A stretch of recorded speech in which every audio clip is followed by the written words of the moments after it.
27 degree Celsius তাপমাত্রায় একটি গ্যাসের আয়তন স্থির রেখে চাপ দ্বিগুণ করা হলো। উদ্দীপকের ঘটনা নিচের কোন সূত্রকে সমর্থন করে? এখানে উত্তর হবে গ্যাসের চাপীয় সূত্র। কারণ হলো চাপীয় সূত্র অনুযায়ী আমরা জানি পি ইজ প্রপোর্শনাল টু টি, যেখানে ভি এবং এন কনস্ট্যান্ট, মানে ভি এবং এন পরিবর্তন হবে না। তো উদ্দীপক অনুসারে আমরা দেখি আয়তন স্থির, এখানে আয়তন স্থির, আর চাপীয় সূত্র অনুযায়ী আমরা জানি আয়তন স্থির। তো চাপীয় সূত্র অনুযায়ী সম্পর্ক হয় পি এবং টি এর মধ্যে, সুতরাং এখানে উত্তর হবে চাপীয় সূত্র।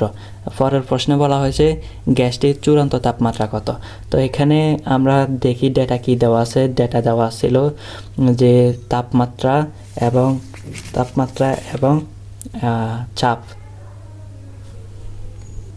তাপমাত্রা এবং চাপের মধ্যে সম্পর্ক। চাপীয় সূত্র অনুযায়ী আমরা জানি P2/P1 ইকুয়াল টু হলো T2/T1, যেখানে P1 হলো যেখানে টেম্পারেচার T1 দেওয়া ছিল 27 ডিগ্রি সেলসিয়াস, অর্থাৎ হলো 27 + 273 ক্যালভিন। তো এটার মান আসে 300 ক্যালভিন।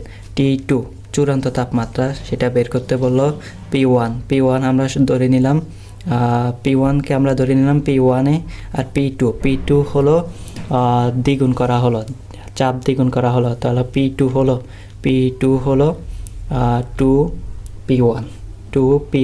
তাহলে আমরা যদি এখানে মান বসাই তাহলে দাঁড়ায় এরকম 2P1 divided by P1 equal to হলো T2 ডিভাইডেড বাই 300।